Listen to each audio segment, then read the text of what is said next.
I practiced what I wanted to say to you in my bedroom with the closed doors, and I cried.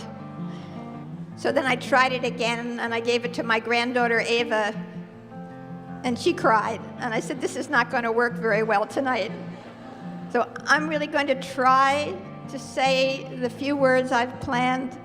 It took me about 10 minutes, but I was crying, so maybe it'll be less here. I don't know. I hope that I can get through these remarks, but most importantly, I hope that you know how incredibly grateful I am.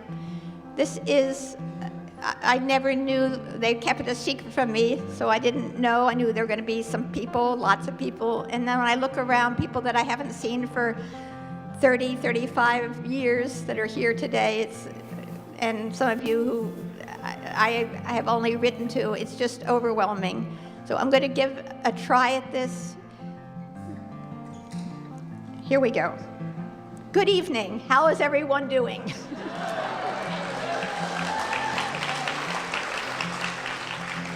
What an amazing turnout, and what an amazing party. Thank you so much for coming, and for a number of you for coming such a long distance. I think at one point we had someone coming from South Carolina, from Pittsburgh, but then someone walked in from Morocco. So we thank you so much, all of you who have come such a long distance, and those of you who have just walked around the block. It means a great deal. You know, for the past 9 months or so, people have been stopping me on the street, sending emails and cards, and congratulating me on retiring. I was taken aback the first time they said, "Congratulations!" Why would they be congratulating me as I am about to leave the place I have called my second home for more than half of my life, surrounded by people whom I adore and respect and love? I worried that they were secretly thinking, well, it's about time. And I began to think about retirement as the 4th R, reading, writing, arithmetic, retirement. I've confessed that I've not wrapped my head fully around what all this means, but I am eager to write the next chapter of the book called Life. Now, I know you think you're here for me, but the truth is, I am here because of you. Because you believed in my vision, and you took that leap of faith and enrolled your children when the school was in its infancy and had no track record whatsoever. Whether you came as a student or to join the faculty or staff, or whether you signed on as a trustee, or simply befriended the school as a member of the community in some other capacity. Through almost 4 decades, you have helped to change lives, and you have most certainly changed mine. So I thank you, all of you, for your role in helping grow what Scott McVeigh of the Dodge Foundation once called the best-kept secret to an institution known here and abroad. Our first motto, before we adopted our current motto, which is courage, compassion, and commitment, our first unofficial motto was learning to love, loving to learn. And I loved how it sounded in Latin. There's certainly an awful lot of love here tonight. Love is central to what we do in education. In fact, if you still have this week's New York Times, please reread David Brooks' column. He devoted an entire column on the importance of love between teachers and students.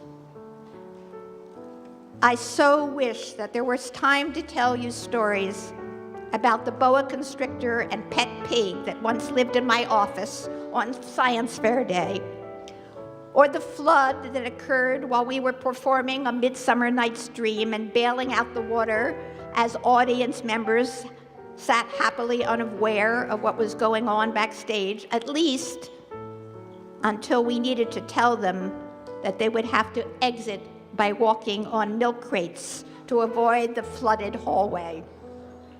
Or the time when we filled cardboard banks with pennies that looked like bricks, held hands and made a chain from 506 Park Avenue to the current location at 601 to kick off our capital campaign. Or the pigeons who built a nest in one of our bookcases when a window was inadvertently left open. Or collecting rainwater in waste paper baskets because the roof leaked. Or making the first of many trips to France, bringing my own 11-year-old son along to live with French families, and having him be the only child who got homesick. I should pause here. It's perhaps poetic that Jake, my son, is, as I am speaking, on a plane to Paris with his 11-year-old son and daughter.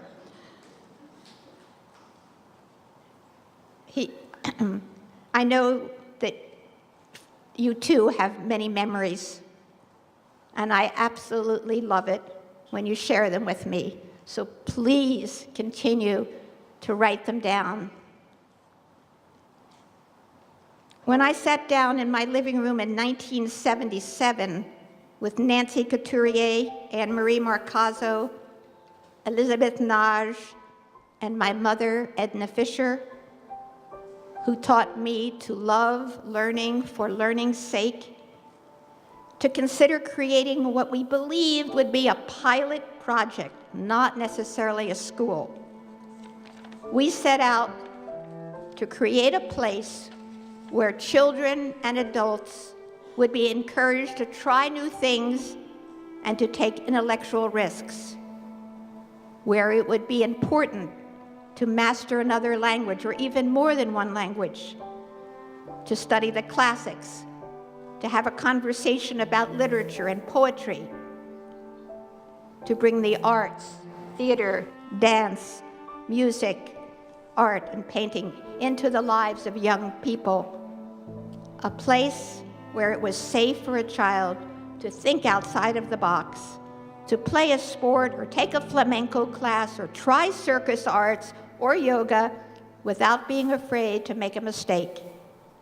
And we never could have imagined that not one, but 2 generations of students would eventually benefit from the educational curriculum we were designing. So my current and former students, many now adults here in this room, and so many dedicated, talented, caring, giving teachers, staff, and trustees, I thank you. You have left an indelible mark on this institution and on me. John Salek, thank you for designing the poster to help us acknowledge at least some of the many teachers and staff and trustees on whose shoulders this school was built. I spent many, many hours reminiscing as I prepared that list, and I know that I've left people out. So if there are Post-its available, please update them tonight or through the email. This party is about you, my dear colleagues, past and present, and my friends. I may be the reason you came, but you're the reason I am here. I don't even know where to begin to thank all of you who planned the celebration. I will name just a few, and I know you will forgive me if I don't get everyone. I know there were so many more people, but that's the problem of keeping a secret from the principal of the school. So I'm going to first thank Kathy Prusak, Bruce Prusak, Danny Gantz, Jonna Bulk, Sarah Herrera, Randy Roberts, Justin McCormick, Danielle Loporto, Jeannie Shanahan, Liz Demkin, Rita Swinda, Ellen Assolini, Omnia Elbana, Janet Wright, Tom Klupfeld, Tim Callaghy, and the Hoboken Board of Education, and our amazing event planner, Anita Bell. You have gone far beyond to make this unforgettable day for me and my family.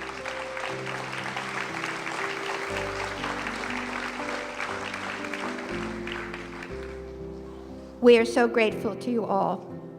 How many hundreds of hours have you spent? How many nights of no sleep have you endured? How many disasters have you averted? So we could come together and we can reminisce tonight. It takes a village, but it certainly takes village chiefs. So thank you again from the bottom of my heart. There is one very special person who has been with me behind the scenes and without whom I could never have attempted such a wild idea of opening a school, not to mention handle the challenges that came with the job. In the educational field, we talk a lot about helping students reach their full potential, but built into our mission is the commitment to help teachers and staff reach theirs. For unless the adults in a school feel supported and allowed to be creative, the children do not benefit fully from the breadth of their expertise and creativity. To have been able to spend more than half of my life doing what I love has been a great gift, and very few people have been afforded this chance, as we know, and especially not women. So tonight, I want to thank someone who has not only endured many late meals, often ones he prepared for me, who schlepped or repaired more school furniture, usually my great finds right off the street, hauled books to symposium and lost clothing to the Salvation Army, designed and installed mats in the school gym to protect the walls and the children, researched, purchased, and installed coat racks, hooks from Germany because they were the only ones that I liked. Designed, built, and painted bookshelves in a room we called the library, formerly the boardroom, and then designed and built a table for that room, and years later refinished it when it had taken some abuse. Attended and co-hosted annual faculty parties at our home, not to mention more school graduations, science fairs, sporting events, plays and concerts, board dinners and galas than anyone I know. Of course, there were some perks, but they were few and far between. Leftover vegetable lasagna, bottles of Pellegrino, platters of cubed cheese and crackers half-broken umbrellas, and slightly damp abandoned beach towels after the school picnic. I want to thank my husband, Tom Newman.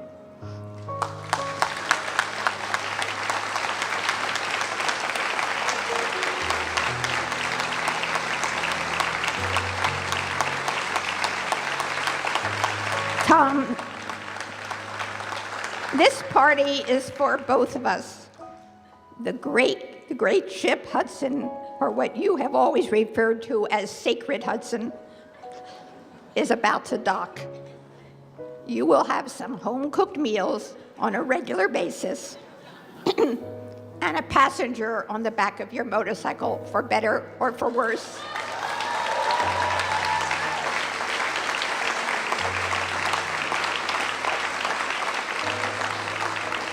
Thank you for your love and for your support. I really could not have done it without you. To everyone gathered here, you have been my second family. I hope you will continue to support the school with your attendance at school events, and that you will help my successor, the new head of school and resident of Hoboken, Paul Perkinson, along with members of the board, Danny Gantz, Dr. Manal Patel, Arnold Lewis, Sam Reckford, and Joel Freiser, Presidents Emeritus, Viraj Desai, Robert Menendez, Adam Reisman, Carol Roberts, Jeannie Shanahan, Leslie Sonkin, and Zemin Zong, all volunteers who find time to protect our school's mission so that no qualified child is ever denied the opportunity to study because of his or her family's inability to pay, so that every child is free to be himself or herself as she and he makes the journey from childhood to adulthood. I ask that you continue to enroll your children, your nieces and nephews, and your grandchildren, and that you encourage your neighbors and friends to visit the school and consider sending their children as well. And I fervently implore everyone here to help financially whenever you can. No donation will ever be too small, and contribute whatever you can so that our school, the Hudson School, can be here for many more generations. Thank you for your gift of friendship. I feel your love, and I hope you feel mine. I want to end with a quote from Oliver Sacks, and everyone should definitely read his latest book. I cannot pretend I am without fear, but my predominant feeling is one of gratitude. I have loved and been loved. I have been given much, and I have given something in return. Above all, I have been a sentient being, a thinking animal on this beautiful planet, and that in itself has been an enormous privilege and an adventure. Thank you very much.